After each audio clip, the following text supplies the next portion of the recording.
Uma boa noite a todos, também os que nos assistem pelas redes sociais. Hoje a leitura da Fonte Viva, do Chico Xavier, pelo Espírito Emmanuel, no item 7 diz assim: pelos frutos.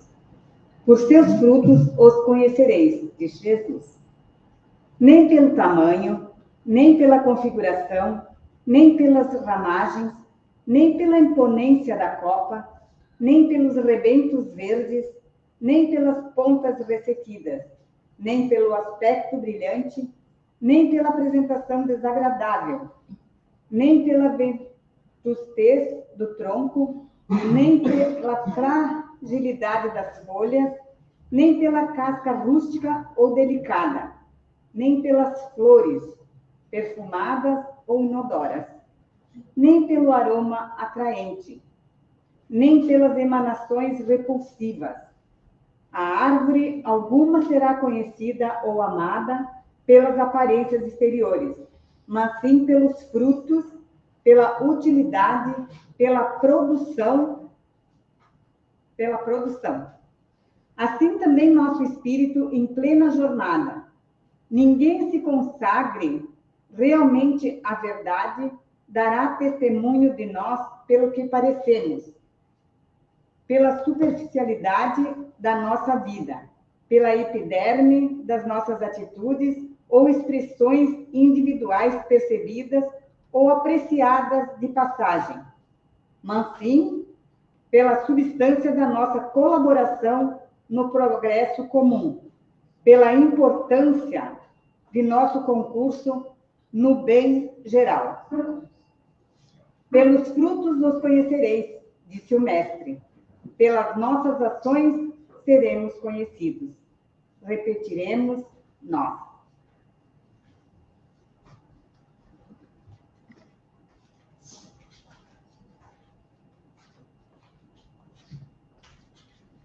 Boa noite a todos. Boa noite aos que nos acompanham pelas redes sociais. Sejam todos bem-vindos e que a paz de Jesus nos envolva. Nesse primeiro momento, nós pedimos por nós.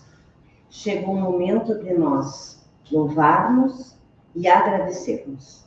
Então, louvamos a Deus, nosso Criador, que na sua bondade e na sua justiça nos ajuda a frutificar. Como diz a leitura, devemos dar bons frutos. E agradecemos essa oportunidade de estarmos aqui nessa encarnação e podemos caminhar rumo à nossa evolução moral e espiritual. E cheios de gratidão, nós dizemos: Pai nosso que está no céu, santificado seja o teu nome, venha a nós o teu reino, seja feita a tua vontade, assim na terra como no céu. O pão nosso de cada dia nos dê hoje. Perdoe as nossas ofensas, assim como nós perdoamos a quem nos tem ofendido. E não nos deixe cair em tentação, mas nos livre de todo mal. Que assim seja. E dando sequência aos trabalhos da noite, a explanação de hoje está a cargo do Alfredo Lopes, e nós carinhosamente o conhecemos como Feijão, e pedimos que a espiritualidade o envolva e envolva nós também, para que assim, com tudo que ele se preparou, nós possamos também assimilar e levar para os nossos dia a dia. O tema de hoje está continua a ser a fala sobre a obsessão, e Feijão vai nos falar sobre os recursos da obsessão, sobre o obsessor e sobre o obsediado. Seja bem-vindo, Feijão.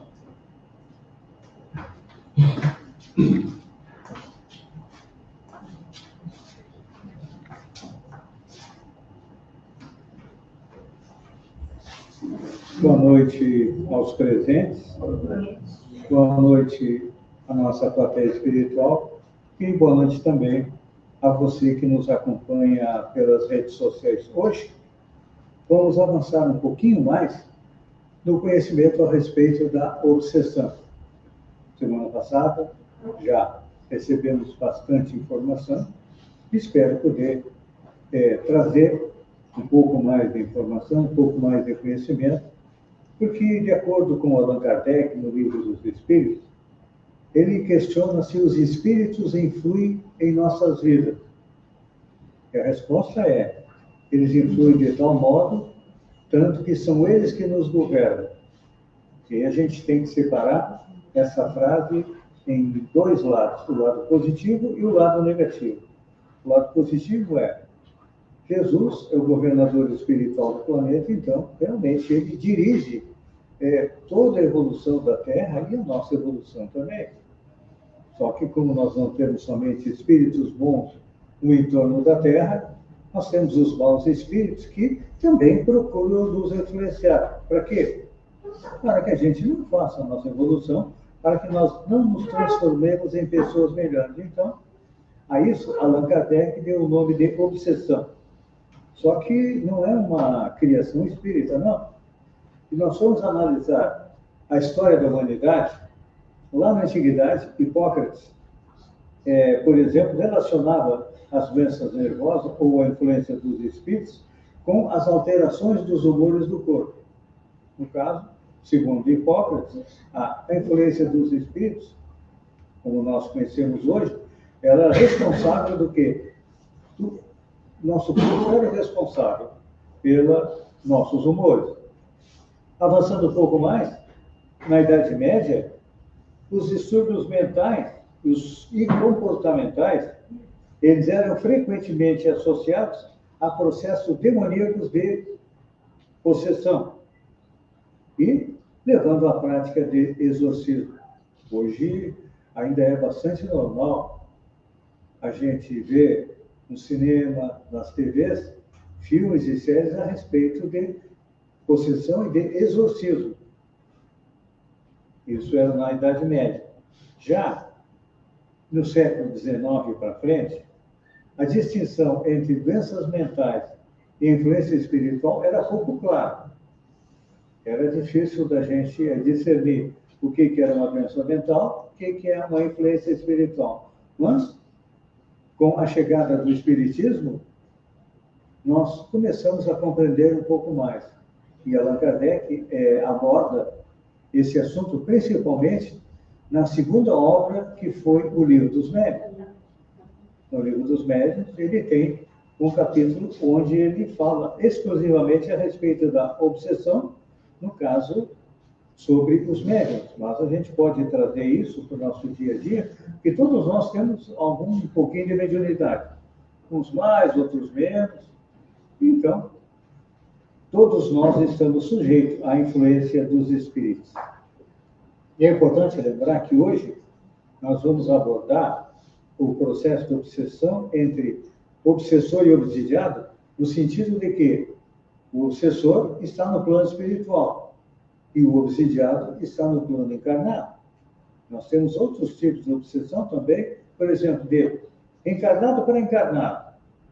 Aquela mãe superprotetora que não deixa o filho fazer nada, não deixa de ser um processo obsessivo. De encarnado para desencarnado. Alguém da família morre, deixa as coisas mal resolvidas e aí a família fica criticando, cobrando o espírito por ter deixado as coisas mal arrumadas. E isso também é uma obsessão. A ideia é encarnado para desencarnado. Mas o nosso foco hoje é a obsessão de desencarnado para encarnado. Então, é importante a gente compreender que, com a chegada da doutrina espírita, trouxe uma nova perspectiva baseada na comunicação dos espíritos. É importante a gente também lembrar que os pontos fundamentais da doutrina espírita, a existência de Deus, a existência e a imortalidade do espírito, a reencarnação, a comunicação entre os dois planos da existência e a pluralidade dos mundos habitados, eram de conhecimento de um número muito pequeno de pessoas desde a antiguidade. Basicamente, esse conhecimento era restrito aos sacerdotes nos templos. A população geral do planeta não tinha acesso e nem tinha a vontade de ter esse conhecimento, porque nós éramos ainda crianças espirituais. Quando eu vejo adolescentes aqui, eu digo que nós já passamos da época de sermos crianças espirituais. Hoje nós estamos, eu considero que nós somos adolescentes espirituais. Estamos saindo da adolescência. A partir do momento que a gente se preocupa com a nossa espiritualidade, estamos já entrando na era da madureza espiritual. Então, a doutrina espírita vai nos trazer o quê? Um conhecimento mais claro a respeito da influência dos espíritos através da obsessão, através dos bons espíritos. Nós já sabemos. Jesus e os bons espíritos comandam a evolução do planeta. Jesus enviou seus mensageiros a todos os países, a todos os locais, trazendo o quê? Lentamente trazendo, primeiro, a lei do olho por olho, dente por dente, depois o próprio Jesus veio nos trazer a lei de amor, e hoje a doutrina espírita, na função de consolador prometido, nos traz todo esse conhecimento que nós precisamos para fazer a nossa evolução. Então, vamos ver quem é o obsessor. Normalmente a gente acha que o obsessor é inimigo, não é? Quantas centenas, milhares de pessoas vão aos centros espíritas para quê? Para que sejam retirados, sejam libertados da obsessão. E nós esquecemos que o obsessor o que é? É um espírito humano. É um espírito humano. A gente pode dizer que o obsessor é gente como a gente. Porque nós, provavelmente, no nosso passado, em encarnações passadas, também tivemos esta função. Por quê? Porque todos nós trazemos conosco emoções, lembranças e conflitos não resolvidos. Alguém pode pensar, não, eu não tenho conflito nenhum, sou um cara de bem e de bom. Não. A Terra, sendo um mundo de provas de expiação, nós ainda estamos na primeira categoria lá, espíritos imperfeitos. Kardec separou os espíritos em duas categorias, os espíritos imperfeitos e os bons espíritos. Aí depois, dentro dessas duas categorias, ele trouxe mais algumas subdivisões. Mas todos nós, ou 99% de nós que estamos aqui no planeta Terra, tanto encarnados como desencarnados, nós ainda somos espíritos imperfeitos. E todos nós ainda temos virtudes que nós já adquirimos durante a nossa caminhada no planeta. Nós ainda temos muitos vícios e defeitos que a gente tem que retirar de dentro de nós. Então, a obsessão, ela é relativa ao quê? Ela é um alerta dos nossos vícios e dos nossos defeitos. Então, quem quiser conhecer um pouco da trajetória dos espíritos, eu recomendo que leiam o livro dos Espíritos, da questão 115 até a 131.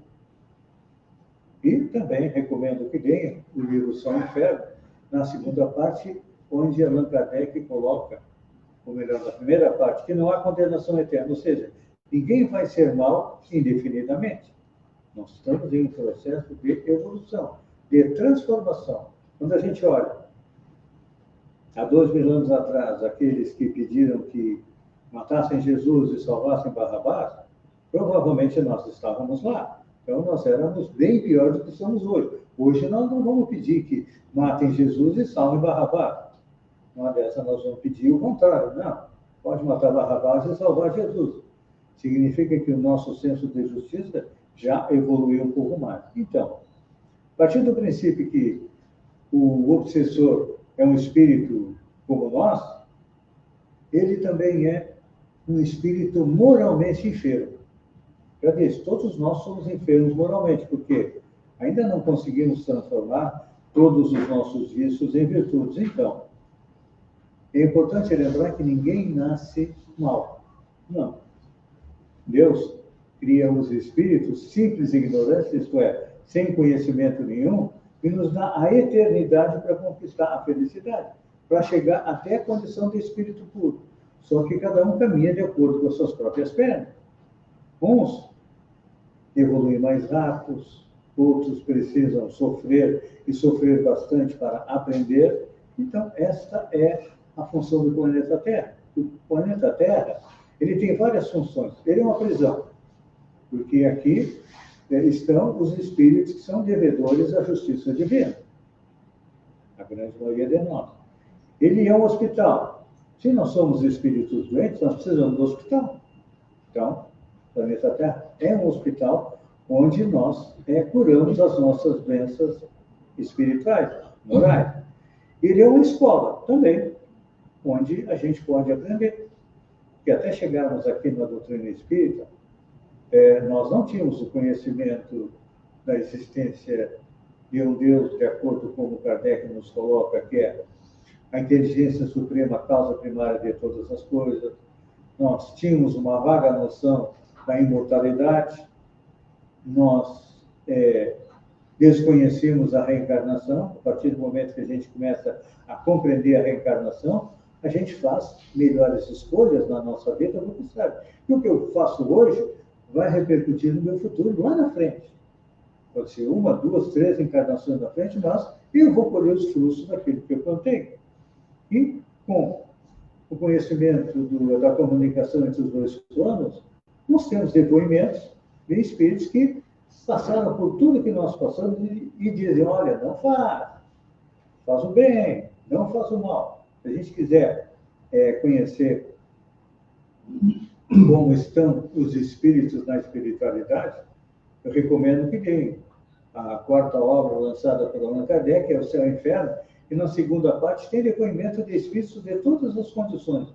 Bons espíritos, espíritos em condição mediana, maus espíritos, assassinos, estupradores, tudo isso nós temos depoimento deles. Para quê? Para que a gente aprenda o que a gente tem que fazer de correto. Então, como os obsessores são gente como a gente, o que os move? É os mesmos sentimentos que nós temos. Sentimentos. Quantas vezes nós não temos vontade de nos vingar de alguém? Então, o obsessor tem esse sentimento. Quantas vezes nós orgulhamos de que sabemos muito mais do que nós realmente sabemos? Um falso saber. Eles também têm isso. Fraqueza moral? Todos nós temos. Quantas vezes durante o dia a gente erra? Em relação à família, em relação ao trabalho, em relação à sociedade. Ódio, inveja, todos nós temos isso também. Então, para a gente compreender, e o obsessor tem algo mais, o desejo de fazer o mal. Mas de onde vem esse desejo de fazer o mal? Esse desejo de fazer o mal ao obsidiado, ele vem das reencarnações anteriores. Por quê? Essa não é a primeira vez que nós estamos no planeta. Não deve ser a última também.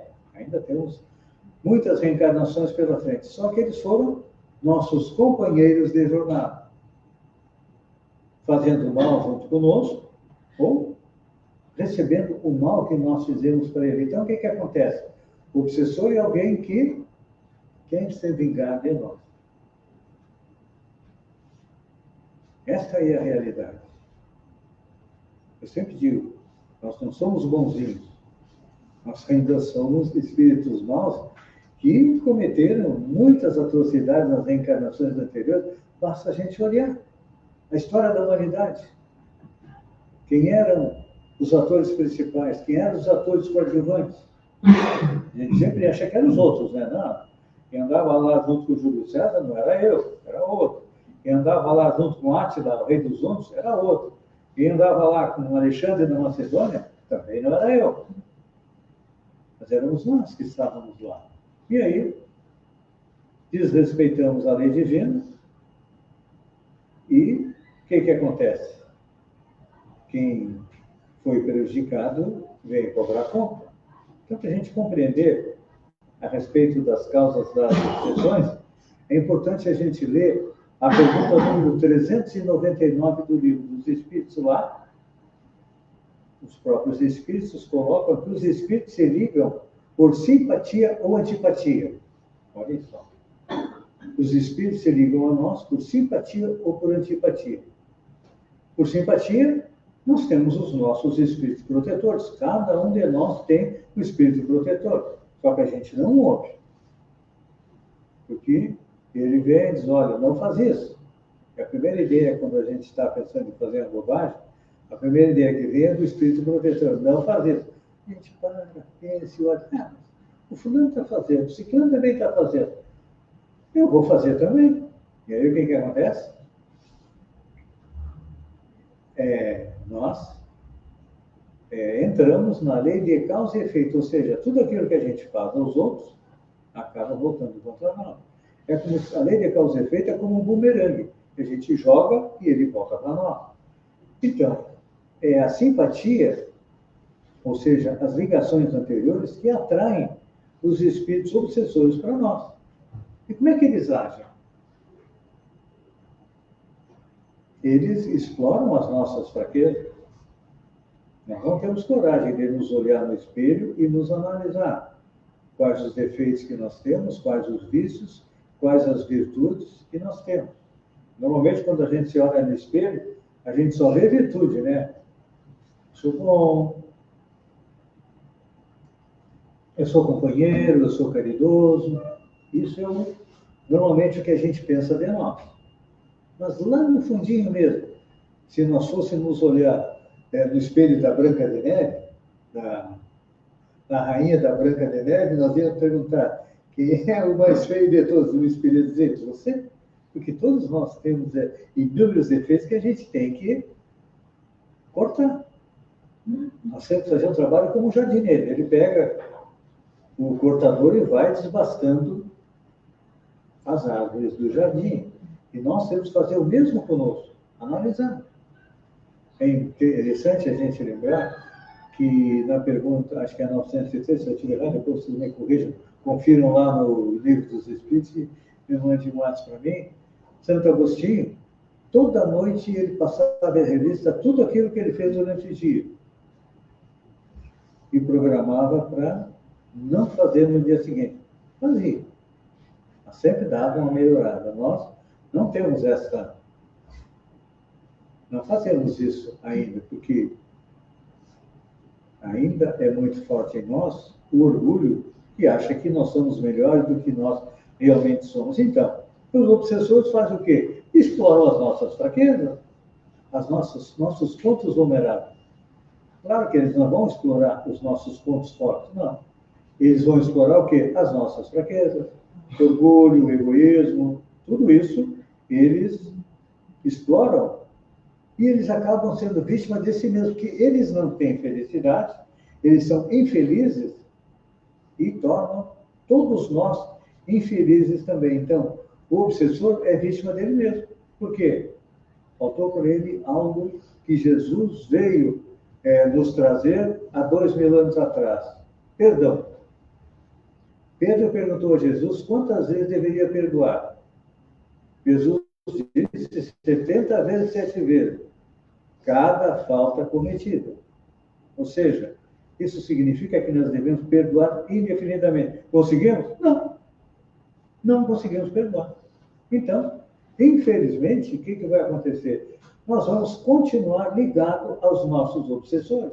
Não adianta a gente ir no centro espírita A, no centro espírita B, no centro espírita C ou D, pedindo para tirar o obsessor. O centro espírita não tira o obsessor. Ele esclarece que o relacionamento entre obsessor e obsidiado, ele só encerra com o perdão. Com o obsessor perdoando o obsidiado, e o obsidiado pedindo perdão ao obsessor. Ou seja, conseguindo transformar dois inimigos em amigos. Então, isso é um processo simples e rápido. Todo mundo chega no centro espírita, olha, eu quero fazer uma sessão de desobsessão. Eu quero rápido, quero me livrar do obsessor. Eu sempre digo, brincando, como na reencarnação é uma constante, a gente sempre tem o primeiro obsessor, e o obsessor de plantão. Se a gente não fizer a nossa reforma íntima e não nos melhorar, até o obsessor de plantão pode sair. E quem assume o lugar do obsessor de plantão? O segundo, o terceiro, o quarto obsessor, porque, olha, durante toda a nossa caminhada encarnatória, nós prejudicamos muitas pessoas. Então, ou a gente começa a trabalhar a nossa reforma íntima para transformar o obsessor em amigo, ou a coisa não vai acontecer. Pode acontecer uma melhora momentânea. centro espírita consegue esclarecer aquele obsessor, ele vai continuar o caminho dele, vai em busca da sua própria felicidade, deixa de lado a vingança, mas daqui a pouco vem um outro que estava lá esperando a brecha. Por quê? A gente não mudou o nosso padrão de comportamento, a gente não mudou o nosso modo de pensar, então continuamos agindo da mesma maneira e as coisas acontecem novamente. Então, aí nós estamos compreendendo que a obsessão é uma oportunidade de reajuste moral. A obsessão não é um castigo, não. É uma oportunidade de aprendizado para os dois, para o obsessor e para o obsidiado. Os dois têm que começar a conviver juntos. Divaldo tem uma história de que ele era perseguido por um obsessor por dezenas de anos, até que um dia o obsessor desistiu, viu que ele realmente tinha mudado, que era uma pessoa melhor do que ele havia sido quando era companheiro do obsessor, e acabou deixando ele de lado. Quanto tempo levou o Divaldo para ser livrado do obsessor? E Divaldo é um espírito que está num patamar bem superior ao nosso. Então, nós temos que ralar bastante para poder conquistar, vamos dizer assim, o amor do nosso obsessor. Por quê? Porque nós temos que transformar o ódio que nós temos dele em amor. É fácil? Não. Ele está nos prejudicando. Ele começa com a obsessão simples. Depois ele nos deixa fascinados. E tem exemplo de pessoas que ficam subjugadas pelo obsessor. Então, nós temos que trabalhar e transformar o ódio em amor. A vingança em perdão. Não tem outra alternativa. A revolta em resignação. A gente se revolta muitas vezes por ser perseguido pelos espíritos, eles jogando casca de banana para a gente escorregar, cair, ter que levantar. Temos que nos resignar. E isso vai nos levar ao quê? A aprender a nos libertar espiritualmente. E olha, a gente pensa que a obsessão é caso só de nós, gente comum. Não. Se nós analisarmos no Evangelho, nós temos vários casos de obsessão. A obsessão sempre existiu. Já vimos lá. Só que agora a doutrina espírita está nos esclarecendo do que a gente pode fazer para resolver o problema. Então, no Evangelho, quem viu aqui, quem está vendo a série The Chosen, Os Escolhidos, vou dar um spoiler. No primeiro episódio, acontece que Jesus encontra Maria Madalena. Maria Madalena era o quê? Era uma médium que estava obsidiada pelos espíritos. Jesus a liberta e ela se transforma numa seguidora. Nós temos o caso de Pedro. Pedro era uma pessoa indecisa. E Jesus disse para ele: Pedro, nesta noite, você vai me negar 3 vezes. Ele disse: capaz. Senhor, eu respeito, eu amo o Senhor. E chegou na hora, o que aconteceu? Pedro negou Jesus 3 vezes. A partir daí, ele caiu em si, e a partir daquele momento, nunca mais ele negou Jesus. Temos também Judas, um caso claríssimo de obsessão. Apóstolo de Jesus, ele, influenciado pela espiritualidade negativa, ele acreditou que, entregando Jesus para as autoridades, Jesus ia usar o seu poder, que ele viu, que ele percebeu os milagres de Jesus, para quê? Para libertar o povo judeu do jugo dos romanos. Que para os judeus era uma humilhação pagar tributo aos romanos. Eles já tinham sido cativos na Babilônia, foram cativos no Egito, estavam novamente sob o jugo de outro poder, romano. Judas fez, se arrependeu, se suicidou e Jesus perdoou.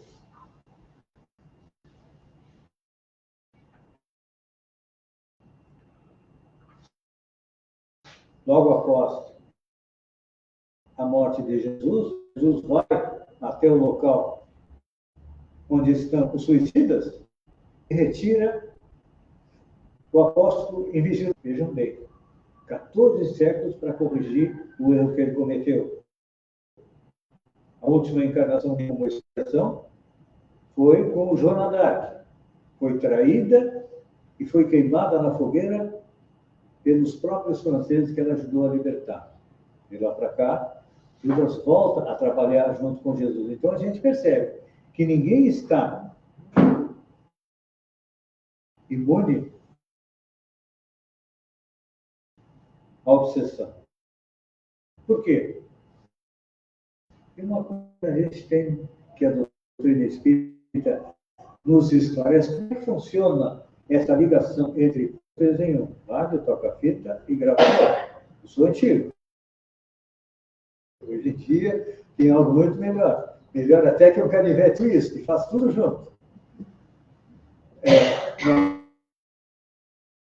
Nós somos espírito que tem o elemento de ligação entre o corpo e a matéria.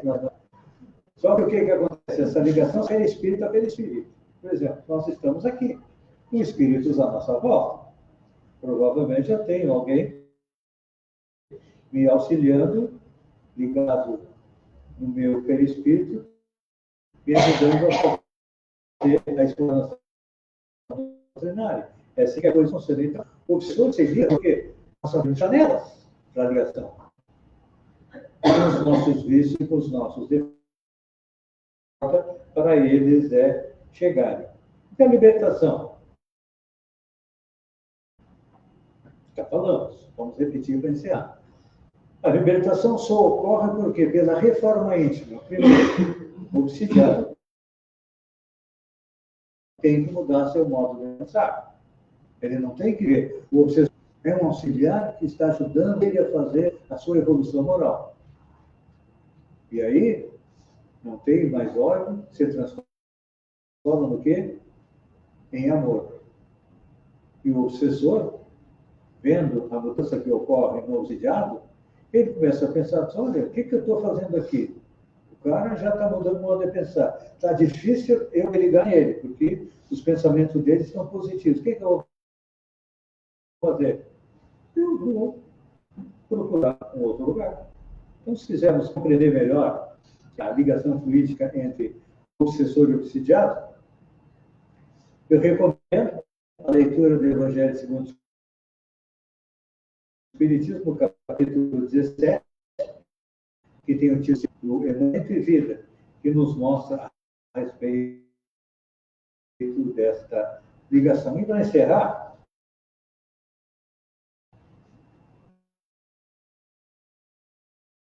para a gente fixar bem o conteúdo aqui, que eu quero compartilhar com vocês. O título é Obsessor e Obsidiado. Traz laços antigos, afetos em... Só um pouquinho que está...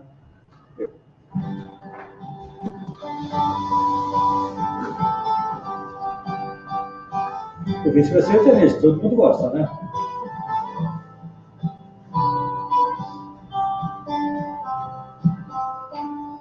O obsessor não nasce na sombra do mal. É espírito humano em dor desigual. Traz laços antigos, afetos em nós. Histórias da vida que seguem em nós. Não é demônio nem força infernal. É alma ferida, doente moral. Age em revolta, carente de luz, pedindo socorro que ainda não vê Jesus. A obsessão brota de erros passados, de ódios, enganos, caminhos errados. Quem hoje persegue já foi perseguido.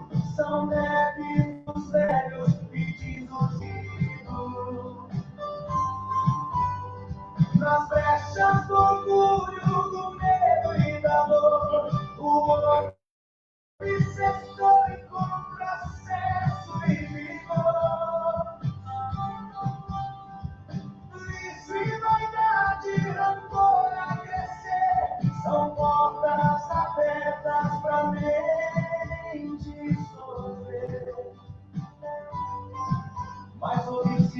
lado não é só refém. A sintonia que ofende também.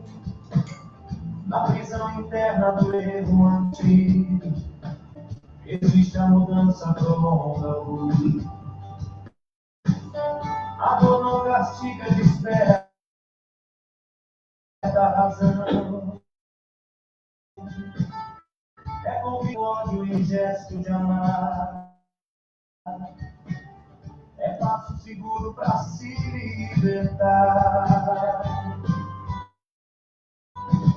O Cristo mostrou no Evangelho vivo que quem está fora do amor relativo.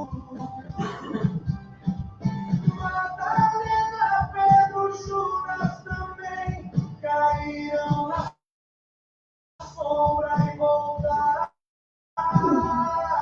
ao rei.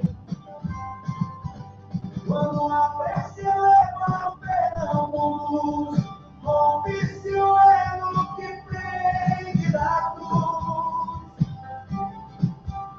O amor cura, amor sem justa caridade, liberta o obsessor e o viciado.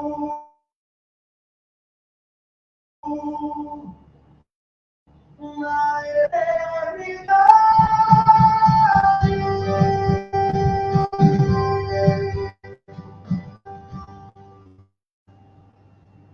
A música diz que vocês não qualquer renovação. Pense nisso. Obrigado. Que a paz esteja com você.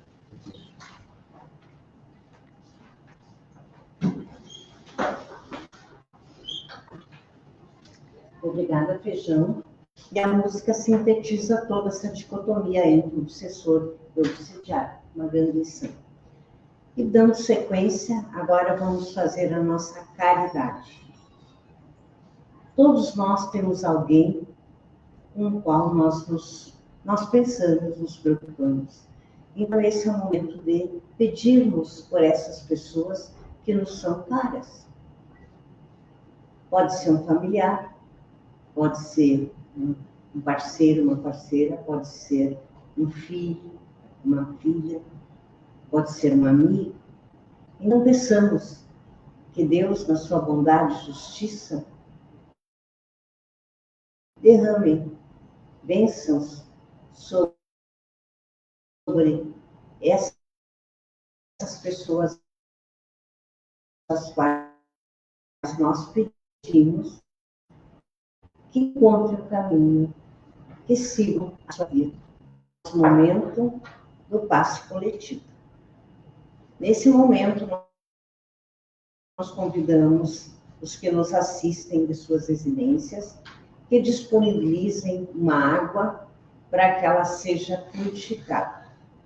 E esta água vai receber os fluidos necessários para aquilo que ela está necessitando. Alguns de vocês estão com a água, façam esse pensamento também, para que a espiritualidade de luz coloque fluidos curativos para o nosso corpo e para o nosso espírito.